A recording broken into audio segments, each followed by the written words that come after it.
இயற்கையோடு இணைந்த மனித வாழ்க்கையில் அங்குள்ள மக்கள் சின்னதாக ஒரு திருட்டு கூட செய்ய மாட்டாங்க, திருட கூட செய்ய மாட்டாங்க, நேர்மை இல்லாமல் நடந்து கொள்ள மாட்டார்கள். ஏன்னா அப்படி செஞ்சாங்கனாக்கா அவங்களுக்கு வந்து சோம்பேறித்தனம் ஏற்படும், ஒரு நம்பிக்கையின்மை ஏற்படும். ஒரு மனுஷங்களாக வாழணும் அப்படின்னா அதற்கான விதிமுறை தான் நேர்மை. திருடக்கூடாது. மனுஷங்களாக இருப்பதாக இருந்தால் நீங்கள் திருடக்கூடாது. மனுஷங்களாக வாழணும் அப்படின்னா அதற்கான விதிமுறை என்னென்னா, பிறரை இடையூறு செய்யக்கூடாது, பிறரை ஏமாற்றக்கூடாது, இடையூறு செய்யக்கூடாது, பிறரது பொருளை திருடக்கூடாது. இது மனுஷங்களாக வாழ்வதற்கான ஒரு விதிமுறை. அப்போ திருடுனா என்ன ஆகும் அப்படின்னா, மனுஷங்களாக வாழ்வது நமக்கு சிரமமாயிடும். அந்த சிரமத்தை உணர முடியும், சோம்பேறித்தனம் ஏற்படும். என்னால் மனுஷங்களாக வாழ முடியல, மனித உயிராக வாழ முடியவில்லை, மனுஷங்களாக என்னால் வாழ முடியல. காரணம், ஏன் என்னால் வாழ முடியல அப்படின்னா சோம்பேறித்தனமாக இருக்குது. ஏன்னா ஏதாவது நீ நேர்மை இல்லாமல் நடந்திருக்கலாம், அப்புறம் வந்து ஏமாற்றிருக்கலாம், திருடி இருக்கலாம், வாங்கின கடனை திருப்பி கொடுக்காமல் இருக்கலாம், கொள்ளையடிக்கலாம், ஊழல் வாங்கலாம், லஞ்சம் வாங்கலாம். இதனால வந்து மனுஷனாக வாழ்கிறது ரொம்ப கஷ்டமாக இருக்கும். மனுஷங்களாக வாழ்கிறதுக்கு வந்து முடியாமல் போகும். மனுஷங்களாக வாழணுன்னா அதற்கான விதிமுறை தான் என்னது, திருடக்கூடாது, பிறருக்கு இடையூறு செய்யக்கூடாது, ஏமாற்றக்கூடாது, அந்த மாதிரி விதிமுறைகள் இருக்குது. அப்படி இருக்கும்போது இப்போ இயற்கையோடு இணைந்த மனித வாழ்க்கையில் அங்கே வந்து பணம் என்னும் நடைமுறை கிடையாது. அதனால் வந்து பணம் இருக்கிறனால தான் திருடுறாங்க அப்படின்னு பொருளை கூட திருடுவாங்க. இப்போ அங்கே எல்லாம் விவசாயம் தான் பண்ண போகிறாங்க. இயற்கையோடு இணைந்த மனித 2040 வரப்போகிற இயற்கையோடு இணைந்த மனித வாழ்க்கையில் அவங்க விவசாயம் தான் பண்ண போகிறாங்க. அப்படி இருக்கும்போது காய்கறிகள், பழங்கள், கீரைகள், கிழங்குகள், பயிர்கள், பருப்பு வகைகள், கடலைகள், அப்புறம் வந்து பால், தயிர், மோர், தேன் இதெல்லாம் உற்பத்தி செய்கிற ஒரு விவசாயத்தை பண்ண போகிறாங்க. அப்படி இருக்கும்போது விவசாய நிலம்னு ஒரு ஊர் வடிவமைக்கப்படும். அந்த ஊரில் வந்து விவசாய நிலம் தனியாக இருக்கும். மிகப்பெரிய பரப்பளவில் விவசாய நிலம் மட்டுமே இருக்கும். குடியிருப்புகள் தனியாக இருக்கும். நான் வடிவமைத்த அந்த ஊருக்கான வடிவமைப்பில் குடியிருப்புகள் தனியாகவும் விவசாய நிலம் தனியாகவும் இருக்கும். அப்படி இருக்கும்போது மிகப்பெரிய பரப்பளவில் விவசாய நிலம் இருக்கும். விவசாய நிலத்துக்குள்ளே சாலைகள்லாம் இருக்கும். அப்போ என்ன ஆகுன்னா, விவசாய நிலங்களில் பழங்களை தருகிற மரங்கள் இருக்கும். கொய்யா மரம், மாமரம், மாதுளை மரம், அன்னாசி மரம், ஆப்பிள் மரம், இந்த மாதிரி அப்புறம் காய்கறிகளை தருகிற செடிகள், கொடிகள், இந்த மாதிரி இருக்கும். எங்கே பார்த்தாலும் உணவுகளை தருகிற மரங்கள் தான் அங்கே வளர்க்கப்படும். தேவையில்லாத மரம்லாம் அங்கே வளர்க்க மாட்டாங்க. அப்படி இருக்கும்போது அங்கே ஏன் திருட்டு நடக்காது, ஏன் அவங்க திருட மாட்டாங்க? இன்னொரு விளைநிலத்தில் போயிட்டு தனக்கு தேவையான பழத்தை அவங்க பறிச்சுட்டு வரலாம்ல தானே. அப்போ திருடுவதற்கு அங்கே வாய்ப்பு இருக்குது தானே. அப்படின்னா ஏன் திருட மாட்டாங்கன்னா, திருடுவதற்கு அங்கே வாய்ப்பு இருக்குன்னா காரணம் இருக்குது. திருடுவதற்கு என்னென்னா, நிறைய விவசாயம், ஒவ்வொருத்தருக்கும் 2 ஏக்கர் விவசாய நிலம் கொடுத்துட்றாங்க. 8 வயசுக்கு மேலே உள்ள ஒவ்வொருத்தருக்கும் 2 ஏக்கர் விளைநிலம் கொடுத்துட்றாங்க. அப்படி இருக்கும்போது விளைநிலங்கள் ஃபுல்லாகவே பார்த்திங்கன்னா உணவுகள் தான், இந்த பழங்கள், காய்கறிகள், இதுதான் இருக்க போகுது. அப்படி இருக்கும்போது ஏன் திருட மாட்டாங்க? ஒருத்தர் இன்னொரு விளைநிலத்துக்குள்ளே போய் ஏன் பழங்களையோ காய்கறிகளையோ திருட மாட்டாங்க அப்படின்னா, திருடுனாக்கா மனுஷங்களாக வாழ முடியாது நாம். ஏன்னா திருடுவது என்பது இப்போ பிற உயிரினங்கள், ஒரு ஆடோ மாடோ வந்து எங்கே போய் என்ன வேணாலும் பறித்து சாப்பிடலாம், என்ன வேணாலும் சாப்பிடலாம். அதுகளுக்கு வந்து ஒரு தனி உடைமை, இது என்னுடைய நிலம், என்னுடைய வீடு அப்படிங்கிற உணர்வுலாம் கிடையாது. அவைகளுக்கு வந்து எல்லாமே பொது தான். மனுஷங்களுக்கு தான் இது என்னுடைய தோட்டம், இது உன்னுடைய தோட்டம், இது அவருடைய தோட்டம், இது இவருடைய தோட்டம் அப்படிங்கிற இது வந்து மனுஷ வாழ்க்கையில் உள்ள ஒரு நடைமுறை. பிற உயிரினங்களுக்கு அப்படி ஒரு நடைமுறை. அதனால் அவைகள் எங்கு வேண்டுமானாலும் உணவு உண்ணலாம், போட்டி போட்டுக்கிட்டு. அப்படி இருக்கும்போது நாம் வந்து இது என்னுடையது, இது அவருடையது, இவருடையது அப்படின்னு நம்ம வகுத்து வச்சுருக்கோம். அப்போ தான் நம்ம சண்டை போடாமல் இருப்போம். சண்டை போடக்கூடாது, மனுஷ வாழ்வில் வன்முறைகள் ஏற்படக்கூடாது என்பதற்காகத்தான், மனுஷங்க சண்டை போட்டுக்கக்கூடாது என்பதற்காக தான் இந்த ஒரு நடைமுறை ஏற்படுத்தப்பட்டது. இது உன்னுடைய நிலம், இது என்னுடைய நிலம், இது அவருடைய நிலம், இது. அப்போ எல்லாத்துக்கும் ஒரே மாதிரி அளவு கொடுத்துடணும். அதாவது ஒருத்தருக்கு 8 வயசுக்கு மேலே உள்ள ஒருத்தருக்கு 2 ஏக்கர் நிலம், 8 வயசுக்கு மேலே உடனே அவருக்கு ஒரு 2 ஏக்கர் நிலம் கொடுத்துரும். அது வரைக்கும் நிலம் அவர் கையில் ஒப்படைக்கப்பட மாட்டாது. 8 வயசுக்கு மேலே ஆச்சா 2 ஏக்கர் நிலத்தை கொடுத்துருவாங்க. 8 வயசுக்கு மேலே உள்ள எல்லாத்துக்குமே 2 ஏக்கர் நிலம். அந்த அளவு மட்டும் மாறாது, மற்றபடி எல்லாத்துக்கும் ஒரே அளவு தான். ஆனால் அது அவருடைய நிலம், இது இவருடைய நிலம், இது என்னுடைய நிலம், இது உன்னுடைய நிலம், இது அப்படின்னு அந்த மாதிரி ஒரு உரிமை கொண்டாடுவாங்க.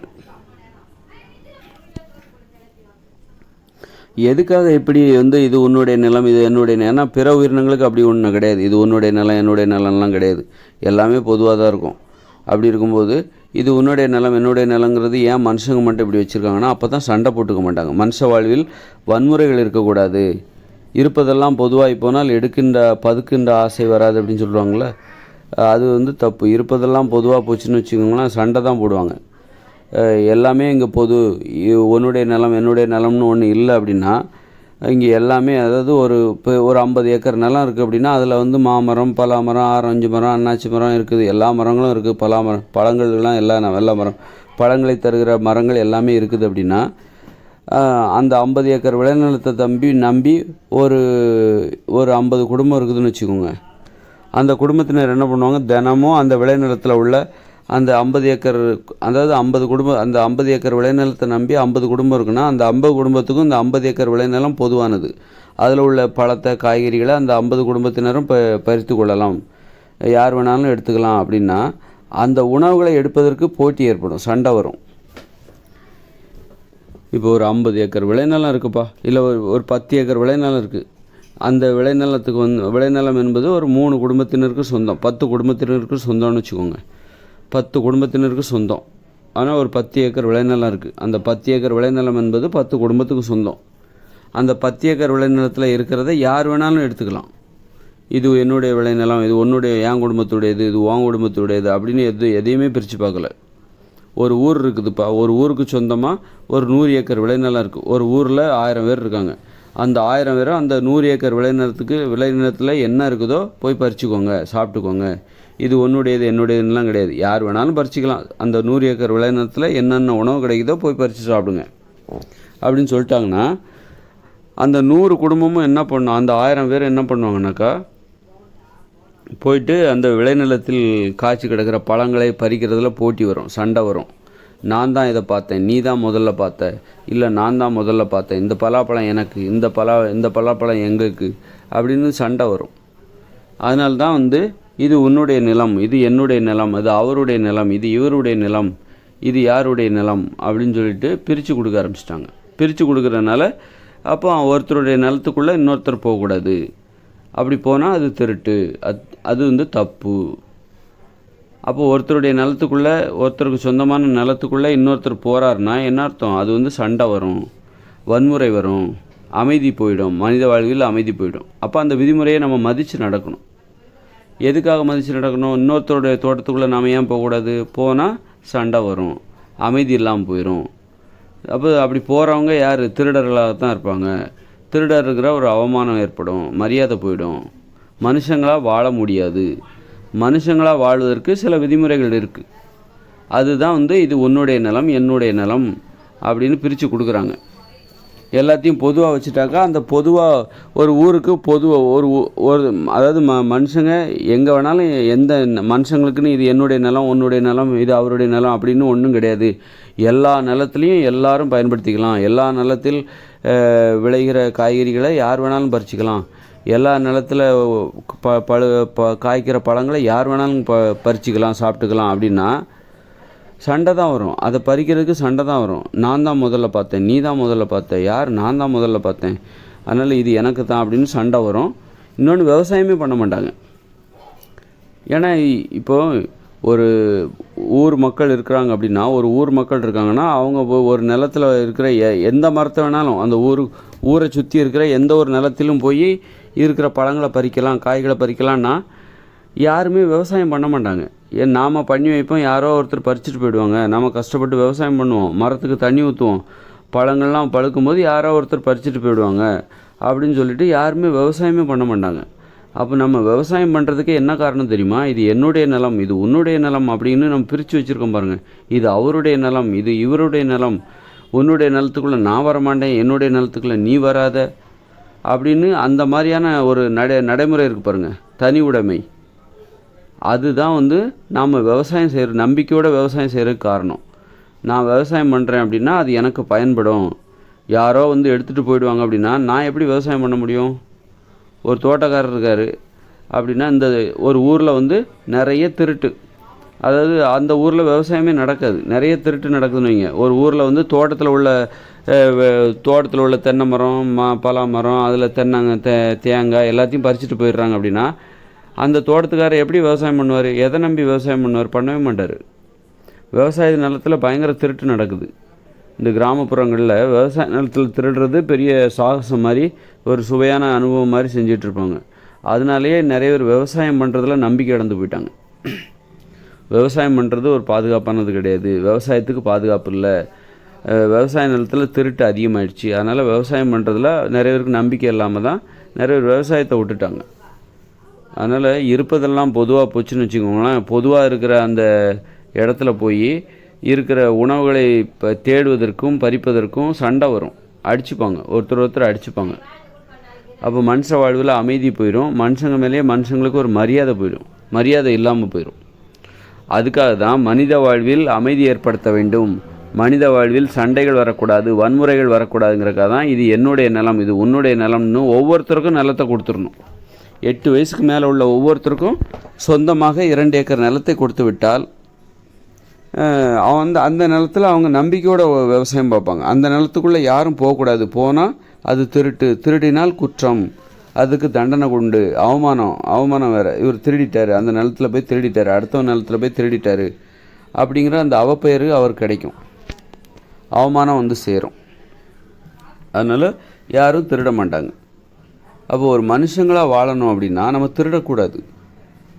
அப்போ தான் அமைதி. மனுஷங்களோட வாழ்க்கை என்னென்னா அமைதியான வாழ்க்கை, ஒரு வன்முறை இல்லாமல், இப்போ சண்டைகள் போடாமல், அதாவது பிடிக்காதவர்களோடு சண்டை போடாமல் பிடிச்சவங்ககிட்ட தான் நம்ம சண்டை போடணும். நாம் ஒருத்தர் சண்டை போடணுன்னா கூட அவரிடம் நாம் அனுமதி வேணும், நமக்கு ஒரு உரிமை வேணும். அனுமதி இருந்தால்தான் சண்டை என்னுடைய அனுமதி இல்லாமல் யாரும் எங்கிட்ட சண்டை போடக்கூடாது. நான் அனுமதி கொடுப்பேன், எனக்கு பிடிச்சவங்களுக்கு தான் நான் அனுமதி கொடுப்பேன், நீ என் கூட சண்டை போடலாம், நான் உங்கள்கிட்ட சண்டை போட்டுக்கிறேன் அப்படின்னு ஒரு ஒப்பந்தம். அந்த சண்டை மென்மையானது. பிடிக்காதவங்ககிட்ட போடுற சண்டை ரொம்ப மோசமானது. அந்த மாதிரி சண்டைகள் மனித வாழ்வில் ஏற்படக்கூடாது. சண்டையே போடக்கூடாதுன்னா அது தப்பு. சண்டை போடணும், ஜாலியாக இருக்கும் சண்டை போடுறது. யாருக்கிட்ட சண்டை போட்டால் ஜாலியாக இருக்குன்னா பிடிச்சவங்ககிட்ட போடுற சண்டை தான் ஜாலியாக இருக்கும்.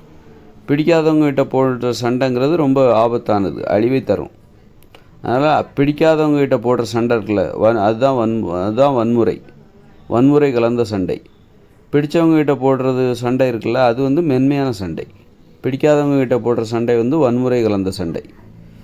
அதனால் நம்ம சண்டை போடக்கூடாது. மனித வாழ்வில் அமைதி இருக்கணும், சண்டை போடக்கூடாது, ஒருத்தர் அடிச்சிக்கக்கூடாது, அடிச்சுக்கிட்டு செத்துறக்கூடாது. அது வேறு மனுஷங்க ரொம்ப ஆபத்தானவங்க. இப்போ பிற உயிரினங்களாவது அந்த நேரத்தில் சண்டை போடுவாங்க, பிரிஞ்சுதுன்னா மறந்துடும். திரும்ப மனசில் பழி உணர்ச்சிலாம் அவைகளுக்கு இருக்காது, மனசுன்னு ஒன்று இருக்காது, அதனால் அவங்களுக்கு பழி உணர்ச்சி இருக்காது.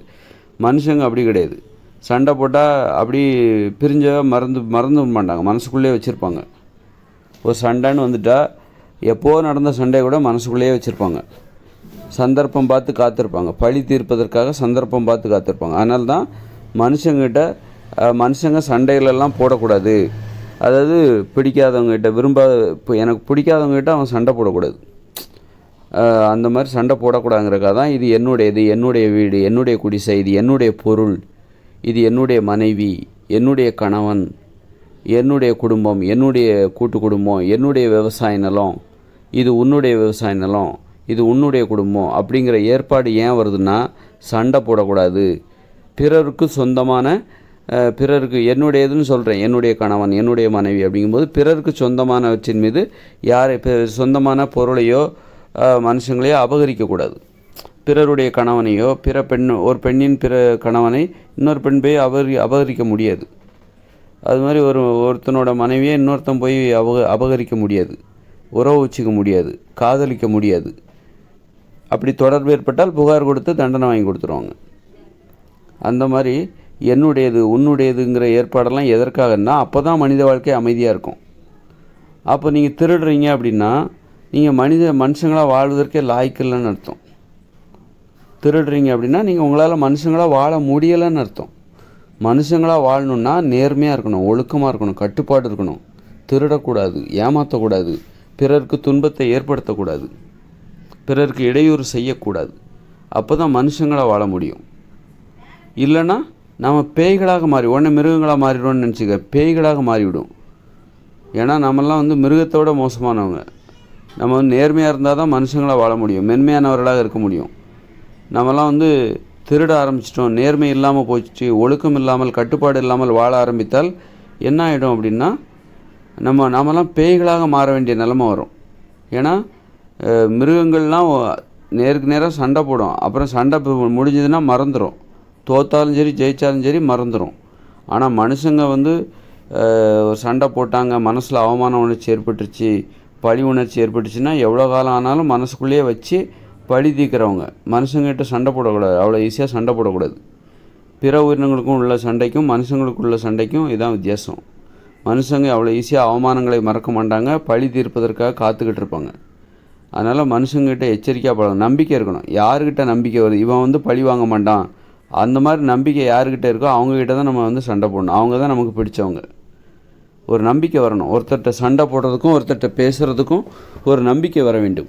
இவர் நமக்கு நம்பிக்கைக்குரியவர், இவரிடம் நாம் சண்டை போடலாம், இவர் மனசில் எதுவும் வச்சுக்க மாட்டார், இவருக்கு மனசில் பழி உணர்ச்சி எதுவும் இருக்காது, இவர்கிட்ட நம்பி சண்டை போடலாம், நீங்கள் கூட என்கிட்ட சண்டை போடுங்க, நான் உங்ககிட்ட சண்டை போடுறேன். அந்த மாதிரி இந்த பிடித்தவங்க உறவுமுறை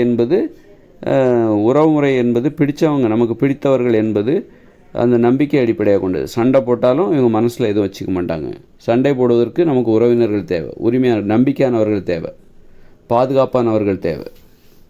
அந்த அளவுக்கு மனுஷ வாழ்வில் வந்து எதுக்காக இது என்னுடையது, இது உன்னுடையது, என்னுடைய கணவன் உன்னுடைய மனைவி, என்னுடைய கணவன் இது உன்னுடைய கணவன், என்னுடைய பிள்ளை இது உன்னுடைய பிள்ளை, என் தம்பி இது உன்னுடைய அண்ணன் அப்படின்னு, இது என்னுடைய பொருள், எனக்கு சொந்தமான பொருள் அப்படின்னு ஏன் வச்சுக்கிறாங்க அப்படின்னா, அப்படி அவங்கவுங்க பொருளை பாதுகாத்துப்பாங்க. அவங்கவுங்க கணவனை மனைவி பாதுகாத்துப்பா, மனைவியை கணவன் பாதுகாத்துப்பாங்க, அவங்கவுங்க அம்மாவை அவங்கவுங்க அந்தந்த பிள்ளைகள் பார்த்துப்பாங்க, அவங்க அப்பாவை வந்து அந்தந்த பிள்ளைகள் வந்து பார்த்துப்பாங்க, நல்லா கவனிச்சுப்பாங்க, பத்திரமா பார்ப்பாங்க, ஆரோக்கியமாக இருக்கிறதுக்கு என்னென்ன பண்ணும்.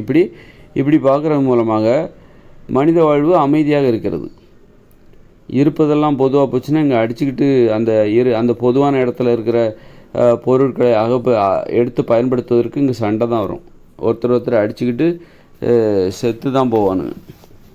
அதுக்காக தான் இது என் வீடு, இது உன் வீடு, இது உன் மனைவி, இது என் மனைவி, என் கணவன், இது உன் கணவன், என்னுடைய அப்பா அப்படின்ட்டு ஏன் இந்த மாதிரி உரிமை கொண்டாடுகிற உணர்வு இருக்குது பாருங்கள். அந்த உணர்வுக்கு மதிப்பு கொடுக்கணும். மதிப்பு கொடுக்கும்போது தான் மனுஷங்களாக வாழ முடியும். மனுஷங்களாக வாழணுன்னா திருடக்கூடாது, திருடினால் மனுஷங்களாக வாழ முடியாது. அதனால தான் சொல்கிறேன், இயற்கையோடு இணைந்த மனித வாழ்க்கையில் 2040 பிற வருடத்தில் இயற்கையோடு இணைந்த அந்த மனித வாழ்க்கையில் அங்கு வாழ்கிற மக்கள் திருட மாட்டாங்க. திருடினால் என்ன ஆகும்னா அவங்களால மனுஷங்களாக வாழ முடியாது, அதை உணர்வாங்க. அது அவங்களுக்கே அந்த உணர்ச்சி வரும், சோம்பேறித்தனம் ஏற்படும். சோம்பேறித்தனம்னா என்னென்னா மனுஷங்களாக வாழ முடியாத ஒரு நிலை தான் சோம்பேறித்தனம்.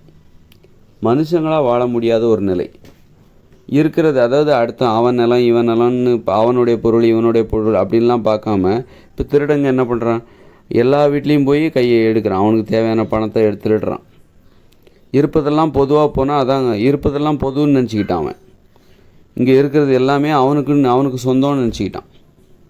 அதனால தான் திருடர்கள் என்ன பண்ணுறாங்க, யார் வீட்லேயும் போய் திருடுறாங்க. காரணம் என்னென்னா இந்த இங்கே இருக்கிற எல்லா வீட்லேயும் இருக்கிறது தனக்கு சொந்தம்னு நினச்சிக்கிறான். இருப்பதெல்லாம் பொதுவாக போனால் மனுஷங்க எல்லாம் திருடர்களாக மாறிவிடுவாங்க போலுக்கு. அந்த மாதிரி திருடுறாங்கல்ல, அப்போ இருப்பதெல்லாம் பொதுன்னு நினச்சிக்கிறான், எல்லாத்துக்கும் சொந்தம்னு நினைக்க போய் தான் அவன் வந்து எல்லா வீட்லேயும் போய் திருடுறாங்க.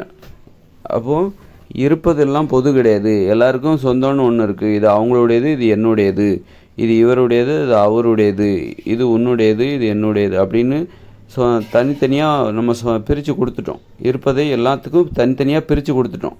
உனக்குள்ளதை நீ பாதுகாத்துக்கோ, எனக்குள்ளதை நான் பாதுகாத்துக்கிறேன். உன்னுடையதை நான் வந்து எடுக்க மாட்டேன், என்னுடையதை நீ எடுக்காத, ஒரு ஒப்பந்தம். இந்த ஒப்பந்தம் தான் இங்கே நாம் அமைதியாக வாழ்வதற்கு உதவுகிறது. இந்த ஒப்பந்தத்தை மீறினா என்னாகும், என்னுடையதை நீ திருடுனா நான் என்ன பண்ணுவேன், உன் மேலே நான் புகார் கொடுத்து உனக்கு நான் தண்டனை வாங்கி கொடுப்பேன். என்னுடையதை மட்டும் நீ திருடுறதோடு நிப்பாட்ட மாட்டேன். திருடுறது வழக்கம் வந்துருச்சுன்னா நீ எல்லாருக்குள்ளேயும் கை வைப்ப, எல்லாருடைய உடைமைகள் மீதும் நீ கை வைப்ப, எல்லாருடைய உடைமைகளையும் நீ திருடணும்னு நினைப்ப. அப்படி திருடுனா என்னாகும், உன்னை வந்து கட்டி வச்சு அடிப்பாங்க, கட்டி வச்சு அடித்து அவ்வளோதான், உன்னை துவைச்சி தொங்க விட்டுருவாங்க. அப்புறம் நீ தலை நிமிர்ந்து வாழ முடியாது. காலத்துக்கும் உனக்கு அந்த அவமானம் மனசுலேயே அந்த நிலச்சி நிற்கும். அதனால் ரொம்ப எச்சரிக்கையாக வாழணும். மனுஷங்களாக வாழணும் அப்படிங்கிறது வந்து ரொம்ப கட்டாயம். அமைதியாக வாழ வேண்டும், மரியாதையாக வாழ வேண்டும், திருடக்கூடாது. திருடுனா நேர்மை இல்லாமல் போனால், அடுத்தவங்களுக்கு இடையூறு செய்தால் நம்ம மனுஷங்களாகவே வாழ முடியாது. நமக்கு சோம்பேறித்தனம் வரும், பயம் வரும். நாம் தப்பு பண்ணுறோன்னு வைங்களேன், நமக்கு பயம் வரும், வன்முறை உணர்ச்சி வரும். நம்ம திருடுறோன்னு வச்சுக்கோங்களேன், நம்ம மாட்டினா நம்மளை பிடிச்சி அடிப்பாங்க. அந்த நம்பிக்கை, அந்த எண்ணமே நமக்கு என்ன வந்துன்னா ஒரு சோம்பேறித்தனத்தை ஏற்படுத்தும். நம்ம தைரியமாக வாழவே முடியாது. ஒரு பயந்தாங்கொழியாக மாறிடும். இந்த தப்பு பண்ணுறவங்க, திருடுறவங்க எல்லாருமே கோழைகள் தான். கோழைகளுடைய வீரம் தான் வன்முறை. திருடர்கள், இந்த கொள்ளையர்கள், ஆனால் அவங்க என்ன பண்ணுவாங்கன்னா கொலையெல்லாம் செய்வாங்க. பாதுகாப்புக்காக பிறரை அடித்து கொன்றுவாங்க. அந்த அளவுக்கு இருக்கும். அது காரணம் என்னென்னா, அவங்கெல்லாம் கோழைகள். திருடர்கள் அத்தனை பேரும் கோழைகள். அவங்களுடைய வீரம்தான் வன்முறை. கோழைகளின் வீரம்தான் வன்முறை. அதனால் நீங்கள் மென்மையாக இருக்க வேண்டும். உங்களுக்கு வன்முறை உணர்ச்சியே வரக்கூடாது, நீங்கள் யாருக்கும் பயப்படக்கூடாது அப்படின்னா நேர்மையாக இருக்கணும். மனுஷங்கன்னா யாருக்கும் பயப்பட மாட்டாங்க, நேர்மையாக இருக்கணும்.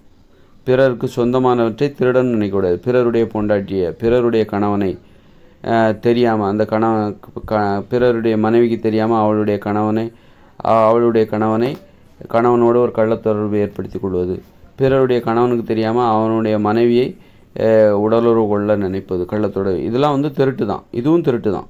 இப்படிப்பட்ட ஆர்வம் உள்ளவங்க இருப்பாங்கள்ல, தவறான உடலுறவு வச்சுருப்பாங்க, கள்ளத்தொடர்பு வச்சுருப்பாங்க, யாருக்கும் தெரியாமல் யாருக்கிட்டையாவது கள்ளத்தொடர்பு வச்சுக்கிட்டு உடலுறவு வச்சுக்கிற வழக்கம் இருக்கிறவங்க எல்லாருமே பயந்து தான் இருப்பாங்க. கோழைகளாக மாறிவிடுவார்கள், பலவீனமானவர்களாக மாறிவிடுவார்கள். அவங்க வந்து உறுதியாகவும் தைரியமாகவும் அவங்களால இருக்கவே முடியாது. அந்த மாதிரி தவறான உடலுறவு, திருடர்களும் தைரியமாக இருக்கவே முடியாது. மாட்டினா அடிப்பாங்க. அந்த நினைப்பே வந்து வெளியே தெரிஞ்சால் அசிங்கம். அந்த நினைப்பே வந்து அவர்களை வந்து பலவீனமானவர்களாக மாற்றிடும். தைரியமாக அவங்களால நடக்க முடியாது. அதனால் மனுஷங்களாக வாழணும் அப்படின்னா தைரியம் தேவை. மனுஷங்களாக வாழணுன்னா நேர்மை தேவை. திருடுறவங்க மனுஷங்க கிடையாது, அவங்களாம் பேய்கள். மிருகங்களும் கிடையாது, அவங்களாம் பேய்கள், பிசாசுகள், சாத்தான்கள். அதனால் வந்து இயற்கையோடு இணைந்த மனித வாழ்க்கையில் வந்து அங்கெல்லாம் வந்து குடியிருப்பு பகுதி தனியாக இருக்கும், விவசாய நிலப்பகுதி தனியாக இருக்கும். விவசாய நிலப்பகுதி மிகப்பெரிய பரப்பளவில் இருக்கும். அங்கே என்ன இருக்கும்? மாமரம், பலாமரம், ஆரஞ்சு மரம், அன்னாச்சி மரம், ஆப்பிள் மரம், சப்போட்டா மரம், கொய்யா மரம், இப்படி பழங்கள், காய்கறிகள், கீரைகள், கிழங்குகள், அப்படி தான் இருக்கும். அப்படி இருக்கும்போது அங்கே சாலைகளும் இருக்கும். விவசாய நிலங்களில் நடந்து போகிற சாலைகளும் இருக்குது. நான் வடிவமைத்த அந்த ஊரின் வடிவமைப்பை பற்றி அதன் அடிப்படையில் நான் பேசிக்கொண்டிருக்கிறேன். அப்படி இருக்கும்போது சாலைகளும் இருக்கும். சாலையின் ஓரங்களில் பார்த்திங்கன்னா இன்னும் நிறைய பேருக்கு சொந்தமான விவசாய நிலங்கள் இருக்கும். அந்த விவசாய நிலத்தில் மரங்களில் பழங்கள் காய்ச்சி தொங்கும். அதை பறித்து சாப்பிட்லான்னு தோணும். ஆனால் பறிக்கக்கூடாது. நேர்மையாக இருப்பாங்க அவங்க, பறிக்க மாட்டாங்க. ஏன்னா பறித்தா மனுஷங்களாக வாழ முடியாது. ஒரு மனுஷங்களாக வாழணுன்னா அமைதியாக வாழ்கிறது. மனுஷங்களோட வாழ்க்கை அமைதியானது. பிற உயிரினங்கள் அப்படி கிடையாது. உணவுக்காக அடிச்சுப்பாங்க, உணவுக்காக சண்டை போடுவாங்க. ஆனால் மனுஷங்க அப்படி சண்டை போடக்கூடாது. அதுக்கு தான் என்னுடைய நிலம், இது உன்னுடைய நிலம். என்னுடைய நிலத்தில் நீ திருடக்கூடாது, உன்னுடைய நிலத்தில் உனது அனுமதி இல்லாமல் நான் உள்ளே நுழைய மாட்டேன், உன்னுடைய நிலத்தில் உற்பத்தி செய்யப்பட்ட உணவுகளை நான் திருட மாட்டேன். இப்படி ஒரு ஒப்பந்தம். அப்படி இருந்தால் தான் நம்ம அமைதியாக வாழ முடியும். அமைதியாக வாழ்ந்தால் தான் அவங்க மனுஷங்க. அதற்கு எதிராக செயல்பட்டால் அவங்க மனுஷங்க கிடையாது, பேய்கள், பிசாசுகள், சாத்தான்கள் என்று பொருள். அதனால் இயற்கையோடு இணைந்த மனித வாழ்க்கையில் அங்கு வாழ்கிற மக்கள் நேர்மையாக இருப்பார்கள், ஒழுக்கமாக இருப்பார்கள், கட்டுப்பாடாக இருப்பார்கள். பிறருக்கு துன்பத்தை ஏற்படுத்தவே மாட்டாங்க, பிறருக்கு துன்பத்தை ஏற்படுத்த மாட்டார்கள், பிறருக்கு இடையூறு செய்ய மாட்டார்கள். அந்த அளவுக்கு நேர்மையாக இருப்பாங்க. அதாவது ஏதாவது ஒரு பொருள் சின்னதாக திருடிட்டாங்க, தெரியாமல் கூட திருடிட்டாங்கன்னு வச்சுக்கோங்களேன், இல்லை இதில் என்ன தப்பு, என்ன வந்துட போகுது அப்படின்னு கூட நினைக்க தோணும். எடுத்து தான் பார்க்கலாமே. இப்போ வழியில் வந்து ஒரு பழம் கிடக்குது, பக்கத்து தோட்டத்தில் உள்ள மரத்துலேருந்து கீழே விழுந்துருக்குது ஒரு பழம், மாம்பழம். அதை எடுத்து அவர் திருடுறாரு, சாப்பிட்றாருன்னு வச்சுக்கோங்களேன். இதில் என்ன இருக்குது, சாப்பிட்டு தான் பார்ப்போமே. அந்த நொடி நேரத்தில் மனசு வந்து ஒரு தப்பு செஞ்சிடும், தெரியாமல் கூட ஒரு தப்பு செஞ்சிடும். அப்போது தெரியாமல் ஒரு தப்பு செஞ்சிட்டார். தெரியாமல் நம்ம விஷத்தை குடித்தாலும் அந்த விஷம் வேலை செய்யும், அது நம்மளை சாகடிச்சிடும். அதனால் தெரியாமல் ஒரு தப்பு செஞ்சிட்டிங்க, திருடினா கூட, தெரியாமல் திருடிட்டீங்கன்னா கூட அது வேலை செய்யும். உங்களுக்கு வந்து மறுநாள் வந்து சோம்பேறித்தனம் ஏற்படும். நீங்கள் இன்றைக்கி தெரியாமல் ஒருத்தருடைய பொருளை எடுத்துட்டீங்க, இதில் என்ன இருக்குது அப்படின்னு சொல்லி எடுத்துட்டீங்க. அது என்ன ஆகும்னா மறுநாள் உங்களுக்கு சோம்பேறித்தனத்தை ஏற்படுத்தும். உங்களுக்கு ஒரு மாதிரி ஒரு மனுஷங்களாக வாழவே முடியாது. மனுஷங்களாக வாழ்கிறதுக்கு ஒரு அசௌகரியம் ஏற்படும், சிரமம் ஏற்படும், சோம்பேறித்தனமாக இருக்கும், ஒரு அவநம்பிக்கை இருக்கும், உங்களை பற்றி ஒரு உயர்வான எண்ணமே உங்களுக்கு இருக்காது. அதன் மூலமே நம்ம கண்டுபிடிச்சிருக்கலாம் ஏன் இப்படி இருக்குது, நம்ம என்ன தப்பு பண்ணோம் அப்படின்னு கொஞ்ச நேரம் யோசித்து அப்புறமா தான் தெரியும், ஓ ஆமாம்ல, அந்த ரோட்டில் கடந்த அந்த பக்கத்து தோட்டத்துலேருந்து விழுந்த அந்த மரத்துலேருந்து விழுந்த பழத்தை எடுத்து நம்ம சாப்பிட்டோம்ல, அது ரோட்டில் தான் கடந்தது, ரோட்டில் தான் விழுந்தது. ஆனால் அது பக்கத்து தோட்டத்தில் அந்த ரோட்டோரமாக இருக்கிற இன்னொருத்தருடைய தோட்டத்தில் உள்ள மரத்திலிருந்து விழுந்த பழம் அது. அதை சாப்பிட்டதுனால தான், அதை எடுத்து சாப்பிட்டதுனால தான் நமக்கு இந்த மாதிரி சோம்பேறித்தனம் ஏற்படுது, இந்த மாதிரி ஒரு மாதிரி அவநம்பிக்கை ஏற்படுது, ஒரு அசௌகரியமாக இருக்குது, மனுஷங்களாக வாழ முடியலை அப்படின்ட்டு அவர் உணர்வர். அப்போ அந்த தப்பை இனிமேல் செய்யக்கூடாது. அதனால் ரோட்டில் ஒரு பழம் கிடக்குது, ஒரு மரத்திலிருந்து பக்கத்து அந்த ரோட்டோரமாக இருக்கிற ஒரு மரத்திலிருந்து, அது இன்னொருத்தருடைய தோட்டத்தில் உள்ள ஒரு மரம், அந்த மரத்துலேருந்து ஒரு பழம் கீழே விழுந்ததுன்னா அந்த பழத்தை எடுத்து திரும்ப அந்த தோட்டத்துக்குள்ளே போட்டு வந்துடணும். இன்னொருத்தருடைய பொருளை இன்னொருத்தருடைய நிலத்திற்குள்ளே போட்டுட்டு வந்துடணும். அந்த மாதிரி நேர்மையாக இருப்பாங்க. நேர்மையாக இருக்கிற வரைக்கும் தான் அவங்களுக்கு வாழ்க்கை. நீ அந்த பழத்துக்கு ஆசைப்பட்டுட்டு, அடுத்தவங்க தோட்டத்தில் உள்ள பழத்துக்கு ஆசைப்பட்டு நீ அந்த பழத்தை எடுத்து நீ சாப்பிட்டன்னா அப்புறம் மனுஷ வாழ்க்கை, அப்புறம் அந்த தப்பை நீ தொடர்ந்து செய்கிற அப்படின்னா உன் வாழ்க்கை நாசமாக போயிடும். அப்போது உனக்கு உன் வாழ்க்கை பெருசா, அந்த பழம் முக்கியமாக, உன்னுடைய வாழ்க்கை முக்கியமாக, அந்த பழம் முக்கியமாக? பழம் முக்கியம்னா உன் வாழ்க்கை நாசமாக போயிடும். அடுத்தவன் தோட்டத்தில் உள்ள அந்த பழம் உனக்கு முக்கியமா, அல்லது உனக்கு சொந்தமான உனது வாழ்க்கை முக்கியமா? உனது வாழ்க்கை முக்கியம் என்றால் அந்த பழத்தை எடுத்து அந்த நிலத்திற்குள் வைத்து விடு, அடுத்தவங்க நிலத்துக்கு எவ்வளோ வைத்திரு, அடுத்தவங்களுக்கு சொந்தமான பழத்தை அடுத்தவங்களிடமே கொடுத்துரு. நீ சொந்தம் கொண்டாடாத. நீ அப்படி சொந்தம் கொண்டாடினா உனக்கு பழம் கிடைக்கும், ஆனால் உன் வாழ்க்கை போயிடும், உன் வாழ்க்கை அழிஞ்சு போயிடும். அதன் பிறகு நீ தலை நிமிர்ந்து நடக்க முடியாது. அதாவது மற்றவங்களுக்கு தெரியலைன்னா கூட உனக்கு தெரியும், உன் மனசாட்சிக்கு தெரியும். உனக்குள்ளே இருக்கணும் அந்த தன்னம்பிக்கை, ஒரு தலை நிமிர்வு என்பது உனக்குள்ளேருந்து அது வரணும். பிறர் உனக்கு சொல்லி வரணும் அப்படின்ற அவசியம். அந்த மாதிரி இயற்கையோடு இணைந்த மனித வாழ்க்கையில் அவங்க திருட மாட்டாங்க, ஒழுக்கமாக இருப்பாங்க, கட்டுப்பாடாக இருப்பாங்க, நேர்மையாக இருப்பாங்க, பண்புடையவர்களாக இருப்பாங்க, பிறருக்கு இடையூறு செய்யவே மாட்டாங்க. அந்த அளவுக்கு சிறப்பான வாழ்க்கை வாழ்கிறவர்களாக அவர்கள் இருப்பார்கள். ஏன்னா அவங்களுக்கு இருக்கிற ஒரே நம்பிக்கை என்ன தெரியுமா, மனுஷங்களாக வாழணும், மனுஷங்களாக வாழணும், அதுதான் அவர்களுடைய இலக்கே. அதனால் மனுஷங்களாக வாழணுன்னா என்ன பண்ணணும், பிறருக்கு இடையூறு செய்யக்கூடாது, நம்மால் பிறருக்கு எந்த வித துன்பமும் விடக்கூடாது அப்படின்னு நினைக்கக்கூடியவங்க தான் அவங்க. பிறருக்கு வந்த துன்பத்திற்கு நாம் தான் காரணம் என்கிற அந்த பழிச்சொல் விடக்கூடாது. எப்படின்னா, இப்போ உதாரணத்துக்கு நீங்கள் உங்கள் வீட்டில் ஒரு கல்யாணம்ப்பா, நீங்கள் சென்னையில் இருக்கீங்க, நீங்கள் சென்னையில் இருக்கீங்க, உங்கள் உறவினர்கள் நிறைய பேர் கன்னியாகுமரியில் இருக்காங்க. சென்னையில் இருக்கிற நீங்கள் சென்னையில் உங்கள் வீட்டில் ஒரு திருமணத்தை சென்னையில் நடத்துகிறீங்க. உங்கள் உறவினர்களை நீங்கள் என்ன பண்ணுறீங்க, கன்னியாகுமரியில் இருக்கிற உங்கள் உறவினர்களை சென்னையில் இருக்கிற அந்த திருமணத்திற்காக அழைக்கிறீங்க. அப்படி அழைக்கக்கூடாது. ஏன்னா உங்கள் திருமணத்திற்காக அவங்க கன்னியாகுமரியிலேருந்து சென்னைக்கு வருவாங்க. வருகிற வழியில் ஏதாவது விபத்து ஏற்பட்டுச்சுன்னா அதற்கு காரணம் நீங்கள் தான். ஏன்னா நீங்கள் தானே கூப்பிட்டீங்க, நீங்கள் கூப்பிட்டதுனால தானே அவங்க வந்தாங்க. அப்போ அதற்கு காரணம், அவர்களுக்கு ஏதாவது விபத்து ஏற்பட்டு கன்னியாகுமரியிலேருந்து சென்னைக்கு வராங்க அப்படின்னா அதற்கு அப்படி வரும்போது அவங்களுக்கு ஏதாவது விபத்து ஏற்பட்டு ஏதோ மரணமோ ஏதோ ஆகி போச்சு, அசம்பாவிதம் ஏதோ நடந்து போச்சு, அவங்களுக்கு ஏதோ விபத்து நடந்து போச்சு, பலத்த காயம் ஏற்படுகிறது அல்லது இறந்து போய் விடுகிறார்கள் என்றால் அதற்கு காரணம் நீங்கள் தான். இந்த அளவுக்கு அப்போ கூப்பிடக்கூடாது. தொலை தூரத்தில் இருப்பவர்களை உங்கள் வீட்டுக்கு நடக்கிற விசேஷத்துக்கு கூப்பிடக்கூடாது. ஏன்னா அப்போ அவங்களுக்கு ஏதாவது ஒன்று நடந்துச்சுன்னா அதுக்கு நீங்கள் தான் காரணம். அந்த அளவுக்கு நீங்கள் எச்சரிக்கையாக இருக்கணும். நம்மளால் பிறருக்கு எதுவும் வந்துவிடக்கூடாது. உங்கள் பக்கத்து வீட்டில் உள்ளவங்கள கூப்பிடுங்க, அது தப்பு கிடையாது. உங்கள் பக்கத்து வீட்டில் இருக்காங்க பார்த்தீங்களா, ஒரே ஊருக்குள்ளே இருக்கிறவங்கள கூட கூப்பிடலாம், தப்பு கிடையாது. ரொம்ப தூரத்தில், ஒரே ஊரில் கூட ரொம்ப தூரத்தில் இருக்கிறவங்களுக்கு கூடாதீங்க. அந்த அளவுக்கு எச்சரிக்கையாக இருக்கணும். அந்த அளவுக்கு நம்ம ரொம்ப கவனமாக இருக்கணும். பிறருக்கு நம்மளால் எந்த வித இடையூறும் வந்துவிடக்கூடாது அப்படிங்கிறதுல ரொம்ப கவனமாக இருக்கணும். அவ்வளோ கவனமாக இருந்தால் நம்மளால் எப்படி இந்த உலகத்தில் வாழ முடியும்? கண்டிப்பாக இந்த இயந்திர அறிவியல் உலகில் வாழ்கிறது ரொம்ப கஷ்டம். இப்படிப்பட்ட இயல்புடையவர்கள் இந்த இயந்திர அறிவியல் உலகில் நம்மளால் பிறருக்கு சின்ன துன்பம் கூட வந்துவிடக்கூடாது என்று நினைப்பவர்கள் இந்த இயந்திர அறிவியல் உலகில் வாழ்வது ரொம்ப கஷ்டம். இப்போ நான் சொன்னேன்ல, கன்னியாகுமரியில் இருக்கிறவங்கள சென்னைக்கு வரவழைக்கக்கூடாது. சென்னையில் ஒரு நிகழ்ச்சி நடக்குது, நான் என் பிள்ளைக்கு கல்யாணம் வச்சுருக்கேன், அதனால் கன்னியாகுமரியில் இருக்கிற நீங்கள் சென்னைக்கு வந்துடுங்க இந்த தேதி அப்படின்னு யாரையும் அது மாதிரி நிறைய தமிழ்நாட்டில் நிறைய இடத்துல இருப்பாங்க உங்கள் உறவினர்கள். எல்லாத்துக்கும் பத்திரிக்கை கொடுத்து வாங்கன்னு வரவழைக்கிறது. பல்வேறு பகுதிகளிலேருந்து சென்னைக்கு வருவாங்க. அப்போது ஒரு விபத்து ஏற்பட்டு இறந்து போனால் அதுக்கு யார் காரணம்? நீங்கள் அழைத்த நீங்கள் தான் காரணம். அந்த சென்னைக்கு கூப்பிட்டீங்கள்ல, கல்யாணம்னு சொல்லிவிட்டு உங்கள் வீட்டில் ஒரு கல்யாணம்னு சொல்லிட்டு சென்னைக்கு கூப்பிட்டீங்களே, அப்படி கூப்பிட்ட நீங்கள் தான் காரணம். அதனால் அப்போது அந்த மாதிரி பழிச்சொல்லுக்கு ஆளாகக்கூடாது. சும்மா கண் மூடித்தனமாக கொஞ்சம் கூட பொறுப்பு இல்லாமல் வந்துடுங்க, நான் கல்யாணம் வச்சுருக்கேன், வந்துடுங்க எங்கள் வீட்டு விசேஷத்துக்கு வந்துடுங்க, நீங்கள் எங்கே கோயம்புத்தூர்லேருந்து சென்னையில் நடக்கும் கல்யாணம், கோயம்புத்தூர்லேருந்து கன்னியாகுமரிலேருந்து சேலத்துலேருந்து எல்லாருக்கும் பத்திரிக்கை கொடுத்து எல்லாத்தையும் வரவழைக்கிறது. ஒரு ஆபத்தான உலகத்தில் வாழ்ந்துட்டுருக்கோம்.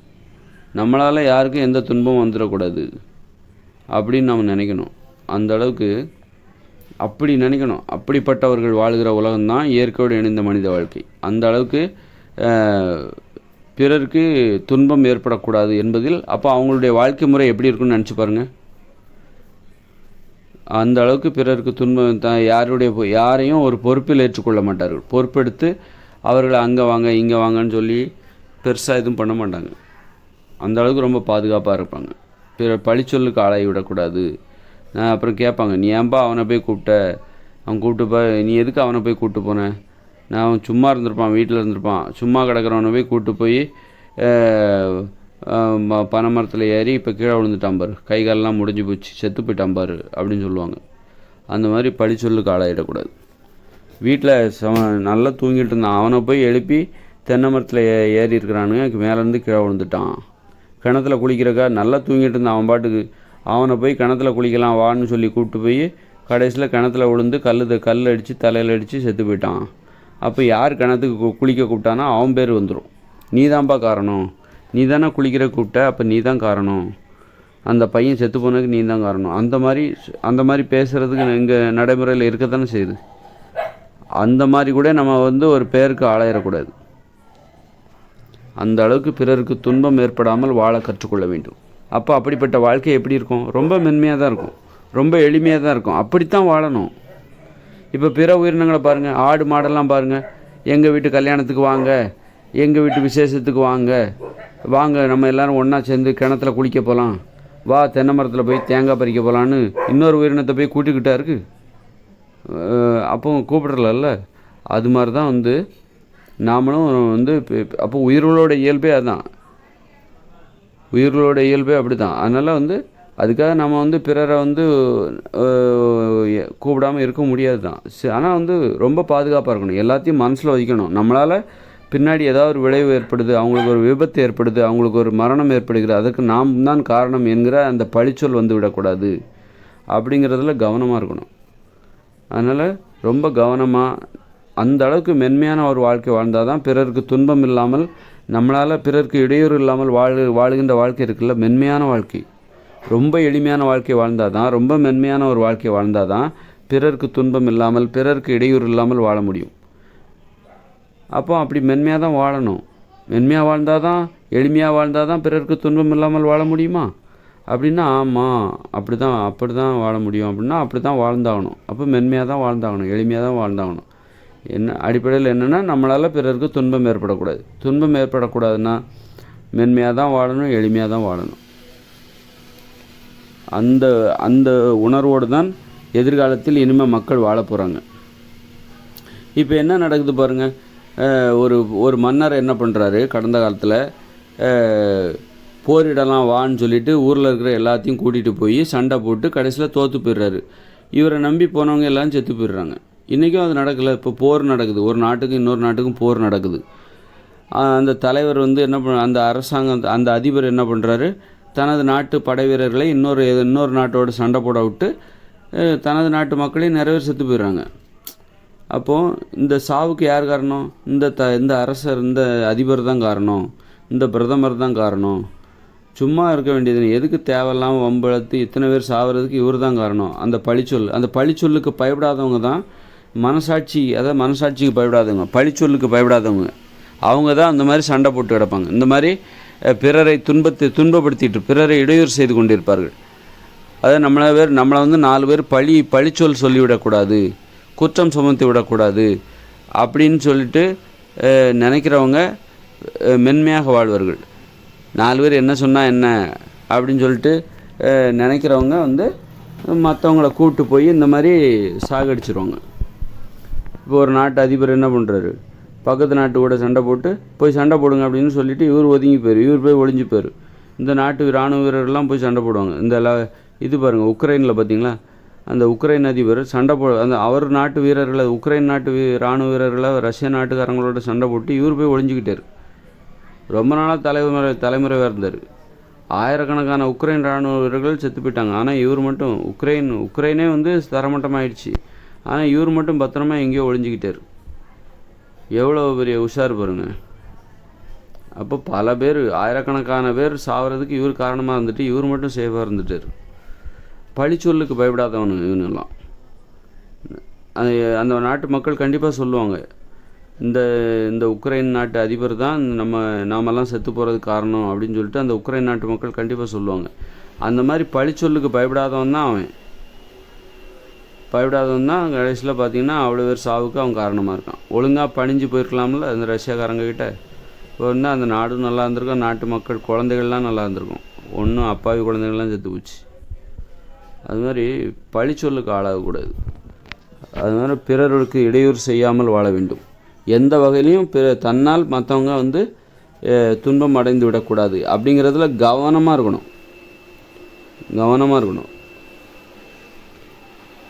அதனால் எப்போவுமே வந்து அவங்களா வர்றாங்களா, அவங்களா விருப்பப்படுறாங்களா, அதுக்கு தான் நீங்கள் முக்கியத்துவம். நீங்களாக ஒருத்தருக்கு விருப்பத்தை ஏற்படுத்தி மூளை செலவு செய்து ஆசையை ஊட்டி அவங்கள மாற்றணும்னு நினைக்கக்கூடாது.